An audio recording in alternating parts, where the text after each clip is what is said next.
The goblin siege had put the city's coffers to ruin.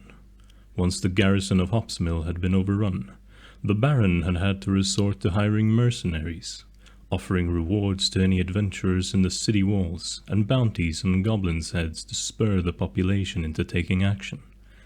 The goblins, however, had sieged in prolific numbers. Adventurers demanded a premium, and trustworthy mercenaries were equally high in value, and the populace had simply been too frightened to make much of a difference in the swelling of the green long-eared creatures' numbers.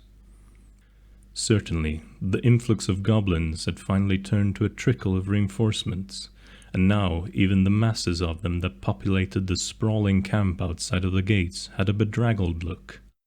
Some of the tents around the edges dark, lacking a cooking fire or other signs of inhabitation.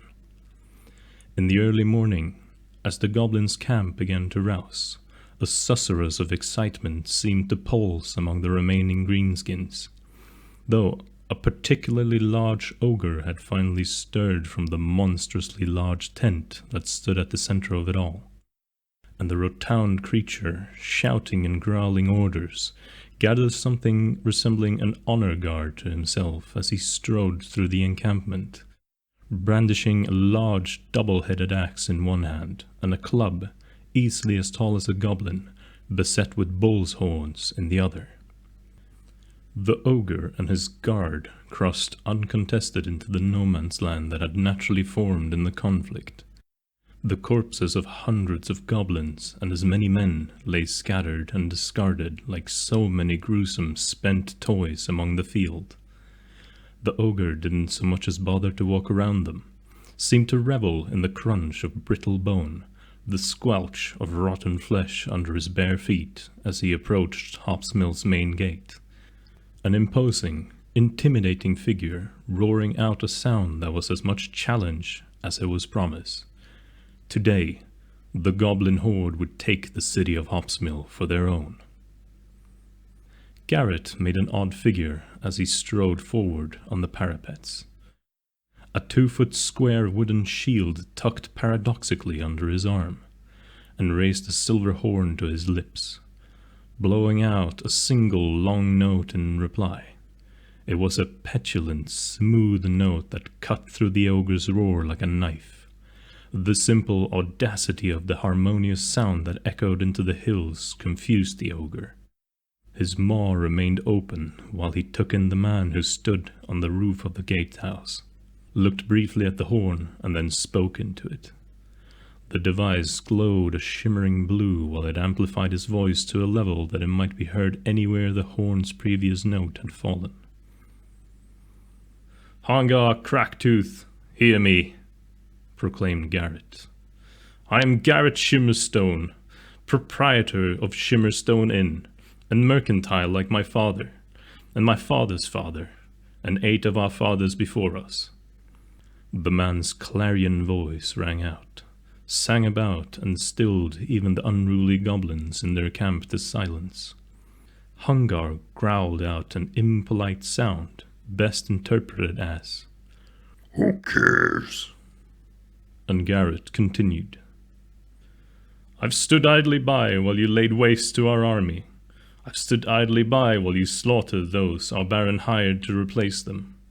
Now, though, I will stand idly by no more." A flickering star flew from the parapets. Somewhere a dozen yards down the wall, it wisped across no man's land, almost invisible in the light of the rising sun. Where it dropped into a small smattering of leather goblin tents, it sunk into the ground. For a moment, nothing happened. Then a yawning black abyss opened. A number of monstrous tentacles rose from the darkness and swiped up the tents, inhabitants and all, dragging them into the Stygian darkness even while the gaping chasm closed. A second star flickered from the parapets, a third, a fourth, a fifth, each in different colors, and each with their own effect. Here, a wild explosion rocked and tore through a gathering of goblins, the force of the blast ripping them to shreds. There, A 20-foot tall wall of ice encircled another group gathered around a fire for their morning stew. The wall grew long, glimmering spikes on its inside face and then shrank in on itself, crushing and skewering anything within its perimeter, as if the fire at its center had offended it. A trio of images took shape, ephemeral and transparent. Nevertheless, the red-tinged lions roared and dove into the goblin camp with glee and malice aforethought. From behind the crenellations rose a few pale faces, each accompanied by hands that held smoldering wands. 5 dropped their spent devices and were swiftly handed other ones. More faces rose from behind the wall.